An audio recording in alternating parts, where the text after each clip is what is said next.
বেশিরভাগ project facility বলে, কিন্তু সানরাইজ ওরা বলছে কোন ফ্যাসিলিটি কেমন। 1.4 একর উচ্চ পোডিয়াম, ক্লাব সানশাইন, শরীর চর্চার জন্য জিম, সুইমিং পুল, বড় এবং বাচ্চাদের জন্য ইনডোর গেমস, ক্রিকেট খেলার জন্য outdoor cricket net, multipurpose court, roller skating zone, বয়োজ্যেষ্ঠদের জন্য সিনিয়র সিটিজেন সাইট আউটস, 3টি ন্যাচারাল পুকুর প্লাস 15,500 স্কোয়ার ফিটের ওয়াটার বডিজ। একদম real eco benefit, not just landscape. আপনার প্রয়োজনীয় কাজ বা অফিস যাওয়ার জন্য এসি সেটেল সার্ভিস আপনার বাড়ির দরজা থেকে সরাসরি মেট্রো স্টেশন পর্যন্ত।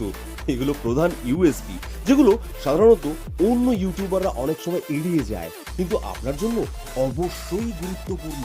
এইরকম মানানসই জীবনশৈলী বেছে নিলে আপনার ডিসিশনটা হবে একদম এডুকেটেড। আমরা এখানকার অফিসিয়াল চ্যানেল পার্টনার, তাই সাইট ভিজিট একদম ফ্রি এবং ব্রোকারেজ চার্জ 0। ধন্যবাদ।